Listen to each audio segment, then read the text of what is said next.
युग उस बुढ़े को देखते हुए मन ही मन सोचता है, ये तो वही बुढ़ा है जो मुझे ट्रेन में और आज सुबह रौंका गांव में दिखा था। पर ये यहाँ पर क्या कर रहा है? जैसे ही उस बूढ़े की नजर युग पर पड़ती है और वो देखता है कि युग ने उसे देख लिया है, वो बूढ़ा वहाँ से भागने लग जाता है। युग उस बूढ़े के पीछे भागते हुए कहता है, अबे रुक, भागता कहाँ पर है? इतना कहकर युग उस बुढ़े के पीछे भागने के लिए ग्रेवयार्ड कोठी से बाहर निकल जाता है। युग के दोस्तों ने उस बूढ़े को नहीं देखा था, इसलिए उन्हें समझ नहीं आ रहा था कि युग भाग क्यों रहा है।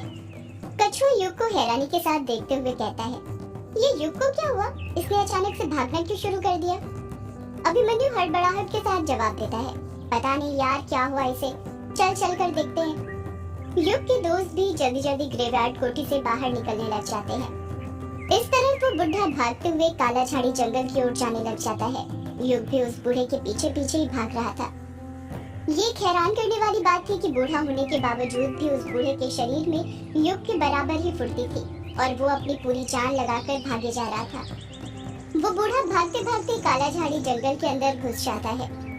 युग भी उसका पीछा करते हुए काला झाड़ी जंगल के अंदर घुस जाता है। वो बूढ़ा युग के आगे भाग ही रहा था कि देखते ही देखते अचानक से काला झाड़ी जंगल के अंदर वो बूढ़ा गायब हो जाता है। वो कहीं दिखाई नहीं दे रहा था। जब वो बूढ़ा सामने दिखाई नहीं देता है तो युग भागते रुक जाता है और रुक कर हाँफते हुए कहता है, ये कमबख्त बूढ़ा कहाँ चले गया अचानक से? अभी तो यहीं पर था।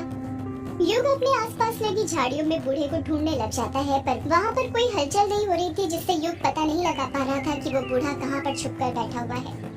युग झाड़ियों के आसपास उस बुढ़े को ढूंढ ही रहा था कि तभी कदमों की आहट सुनाई देने लग जाती है।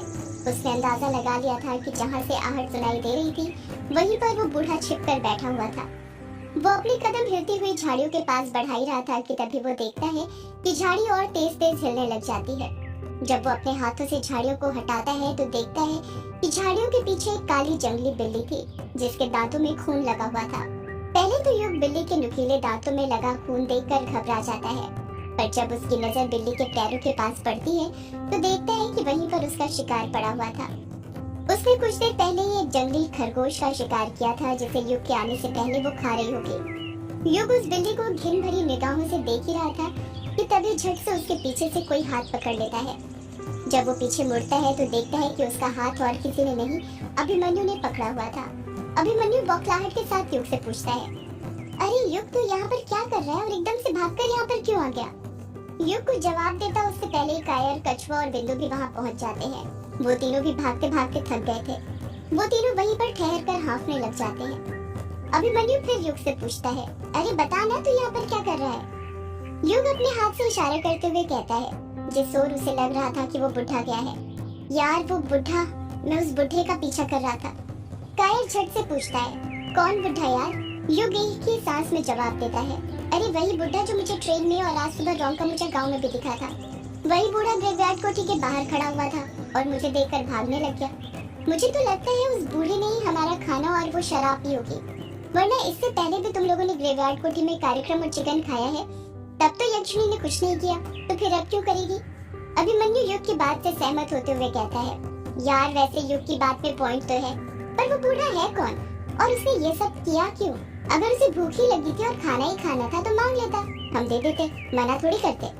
युग लंबी सांस लेते हुए कहता है, हाँ यार वही तो समझ नहीं आ रहा कि वो बूढ़ा है कौन और उसने ये सब क्यों किया?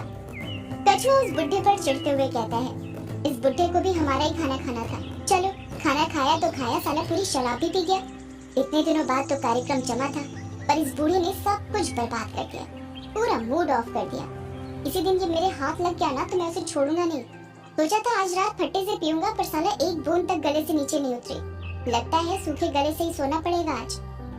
अभिमन्यु कछुए का साथ देते हुए कहता है, हाँ यार आज तो मैं नया ब्रांड लेकर आया था, इंडियन मॉन्क का, पर उस बूढ़े ने सब खराब कर दिया। शराब पी तो पी, बोतल तक फोड़ मारी ताकि कोई उसको चख न सके। बिंदु अभिमन्यु और कछुए को बीच में ही टोकते हुए कहती है, यार तुम लोगों को जो करना है करो, पर पहले मुझे कोई घर पर छोड़ दो। अगर माँ के उठने से पहले मैं घर नहीं पहुँची तो मेरी खैर नहीं है। कायर समझ जाता है कि ये इशारा था कि बिंदु चाहती थी कि वो उसके साथ चले, वरना आज तक बिंदु ने कभी नहीं बोला था कि कोई उसे घर तक छोड़ दो। वो खुद ही अकेले चले जाया करती थी, चाहे दिन हो या रात। कायर इशारा समझते हुए कहता है, अरे मैं छोड़ देता हूँ ना। कछुआ बीच में कूद पड़ता है। मैं भी चलता हूँ। कायर बड़बड़ाता है, कबाब में हड्डी साला फिर आ गया। कछुआ कायर की बात सुन लेता है और मुंह बनाते हुए कहता है, क्या कहा तूने? कायर बात को घुमाते हुए कहा, मैंने कहा तू लाते मारते मारते थक गया होगा ना, तो आराम कर ले थोड़ा। तुझे फिर मैं आकर बताता हूँ कि लाते कैसे मारी जाती हैं, और यदि नहीं तो फिर चल साथ में, मैं रास्ते में बता दूंगा तुझे सब कुछ कि लाते कैसे और कहाँ पर मारी जाती हैं।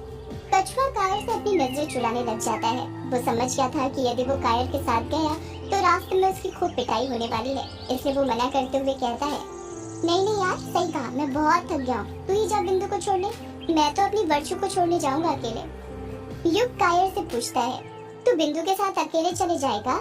फिर तू अकेले वापस तो आ जाएगा ना रात में? कायर बिंदु के चेहरे की तरफ देखते हुए कहता है, अरे युग, वापस आने की जरूरत ही क्या है, 3-4 घंटे बाद सुबह तो होने ही वाली है। मैं वहीं पर रुककर बिंदु के साथ बातें करके उसके साथ कुछ वक्त गुजार लूंगा। बिंदु चिढ़ते हुए कहती है, कायर अब चलोगे भी या नहीं चलोगे, या यहीं पर डिस्कस करते करते रात से सुबह कर दोगे? कायर हड़बड़ाहट के साथ अपने कदम आगे बढ़ाते हुए कहता है, हाँ हाँ चलो, मैं तो कब से तैयार हूँ।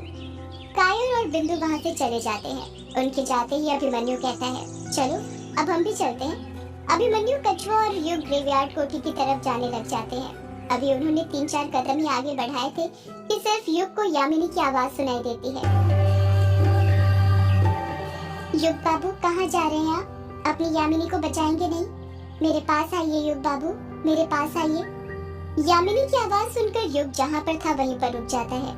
युग को एकदम से रुकते हुए देखकर अभिमन्यु उससे पूछता है, क्या हुआ, तो रुक क्यों गया? युग अपने आसपास देखते हुए कहता है, मैंने यामिनी की आवाज सुनी यार। अभिमन्यु और कछुआ दोनों शॉक्ड होते हुए कहते हैं, क्या कहा तूने? यामिनी की आवाज सुनी, और वो भी यहाँ?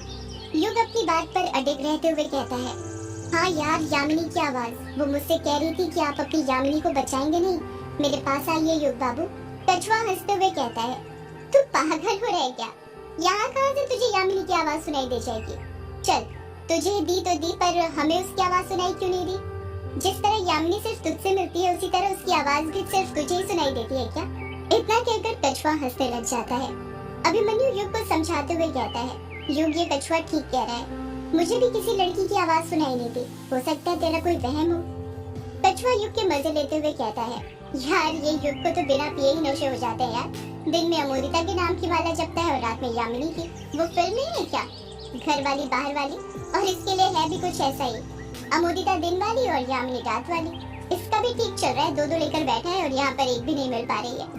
इतना कहकर कछुआ अपने कदम वापस आगे बढ़ाने लग जाता है। उसके साथ ही युग और अभिमन्यु भी आगे बढ़ने लग जाते हैं। आगे बढ़ते ही युग को फिर यामिनी के पुकारने की आवाज सुनाई देती है, युग बाबू, ओ युग बाबू, अपनी यामिनी को छोड़कर कहाँ जा रहे हैं? अपनी यामिनी के पास आइए, उसे बचाइए यहाँ से। पर युग को लगता है कि ये सब आवाजें उसका वहम है और कुछ नहीं, इसलिए वो बिना रुके आगे बढ़ता रहता है और यामिनी की आवाज को इग्नोर करता रहता है। सुबह हो गई थी और सुबह के 10 बज रहे थे। इस तरफ रोंकामुचा गांव में वांगला उत्सव की तैयारी शुरू कर दी गई थी। हमेशा की तरह इस साल भी वांगला त्योहार रोंकामुचा गांव में ही मनाया जा रहा था, न कि बंगामुडा गांव में। गांव के मैदान में ही टेंट लगने शुरू हो गए थे। कुछ मजदूर टेंट लगा रहे थे तो कुछ मेला लगाने की तैयारी कर रहे थे। वहीं कुछ महिला मजदूर भी थी जो मैदान की सफाई कर रही थी, जो कि गांव की ही औरतें लग रही थी। वहीं पर रतन पाली और भूपेंद्र बख्शी भी खड़े हुए थे, जो उन काम करती महिलाओं को अपनी हवस भरी निगाहों से ताड़े जा रहे थे। रतन पाली झाड़ू लगाती एक महिला के वक्ष देखने की कोशिश करते हुए कहता है, भूपेंद्र, मजा आ रहा है ना यहाँ पर?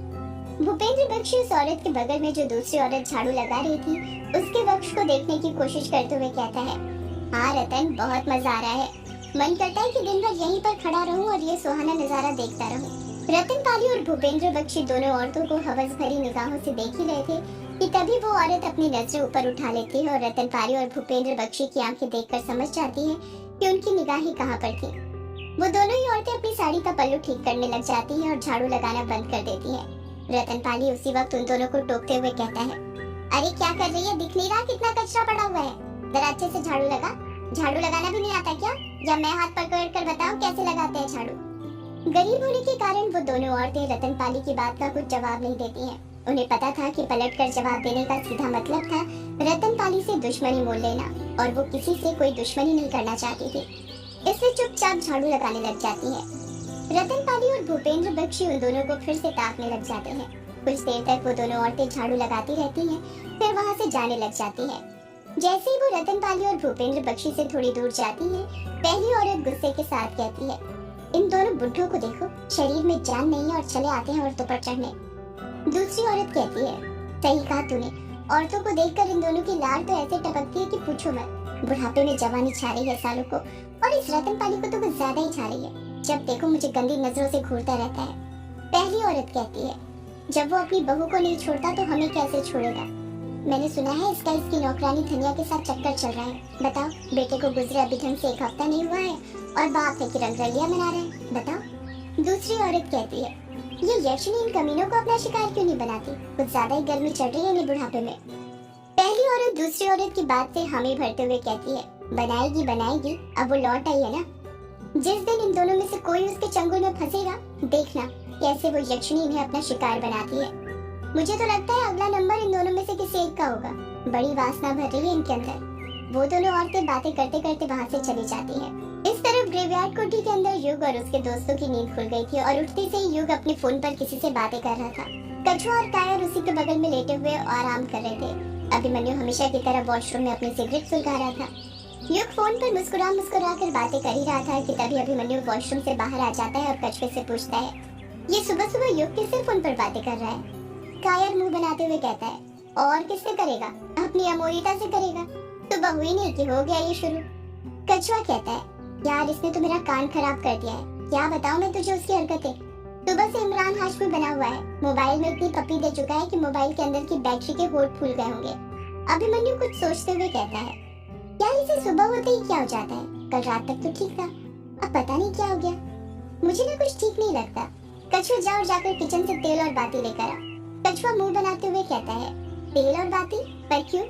अभिमन्यु युग को देखते हुए कहता है, युग पर किए गए टोने का पता लगाने के लिए। सदियों से है पुरानी ये है यक्षिणी की कहानी।